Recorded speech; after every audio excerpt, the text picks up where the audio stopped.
Bonjour, je m'appelle Franck Correa, je dirige le bureau d'études Énergie-Air, qui est un bureau d'études thermiques et fluides basé à Perpignan. Nous avons entamé notre démarche de conversion au BIM depuis 2013. Alors, pour conduire votre première opération en BIM, quelques conseils. Première étape, sensibilisation et implication de l'ensemble de votre personnel.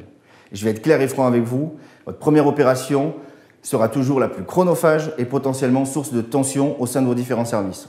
Et ça, quel que soit le type de projet. Vous apercevrez dans un premier temps différents niveaux d'implication de la part de vos collaborateurs dans cette démarche. Certains d'entre eux, notamment le service production, y trouvera tout de suite son intérêt. Alors que d'autres services, généralement la gestion du patrimoine par exemple, pour qui l'utilisation de la maquette arrivera bien plus tard, risquent de vivre cette évolution comme une énième évolution de son métier et donc de se sentir beaucoup moins impliqué.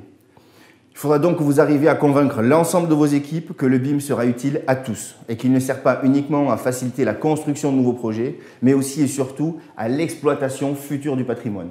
D'ailleurs, vous constaterez sur vos premières opérations en BIM que votre service production y trouvera rarement son compte. Leur manque de maîtrise des outils à l'instant T fera que les premiers bénéficiaires seront en réalité leurs collègues de la gestion du patrimoine, qui eux auront eu beaucoup plus de temps de formation sur les outils informatiques avant d'avoir utilisé la maquette. Il sera donc beaucoup plus simple pour eux de manipuler la maquette que pour le service de production, qui lui se trouve en amont du projet. En bref, pour que cette démarche fonctionne, il faut que tous les intervenants se sentent impliqués. Pour cela, petit conseil efficace et utile, c'est d'impliquer tous les services dès la rédaction de votre charte BIM, ou de moins les faire participer activement à en définir le contenu. La deuxième étape, c'est la formation aux outils informatiques. Une fois cette charte définie, le passage au réel est arrivé. C'est l'heure de former votre personnel à ce nouvel outil de travail. Alors, les outils nécessaires à l'utilisation d'une maquette peuvent varier en fonction de l'usage et de la finalité de votre démarche. En conception, vos équipes auront seulement besoin d'utiliser un viewer qui permette de visualiser la maquette, lire les informations qu'elle contient et éventuellement y faire des annotations. Une formation légère, pour ça suffira, une prise en main d'un outil, d'un viewer. Pour vos services en charge d'exploitation et de gestion du patrimoine, les outils numériques peuvent varier en fonction de la manière dont ils veulent se servir de la maquette et des outils numériques dont ils disposent déjà. Si votre objectif est de vous servir de la maquette comme base de données, dans laquelle on va juste piocher des informations pour les utiliser par ailleurs, ce qui représente à ce jour la grande majorité des cas, ce même viewer pourra être suffisant.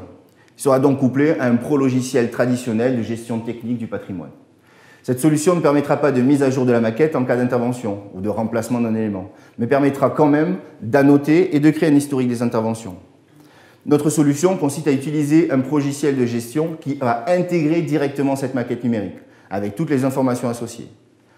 Celui-ci gérera les loyers, les interventions de maintenance, etc. Il nécessitera par contre un volume horaire de formation un peu plus important. Dans les deux cas, vous êtes certainement peu nombreux à avoir en interne des informaticiens que vous pourrez dédier intégralement aux maquettes. Donc je vous conseille fortement de faire appel à des prestataires externes pour la mise à jour de la maquette et faire ça 1 à 2 fois par an.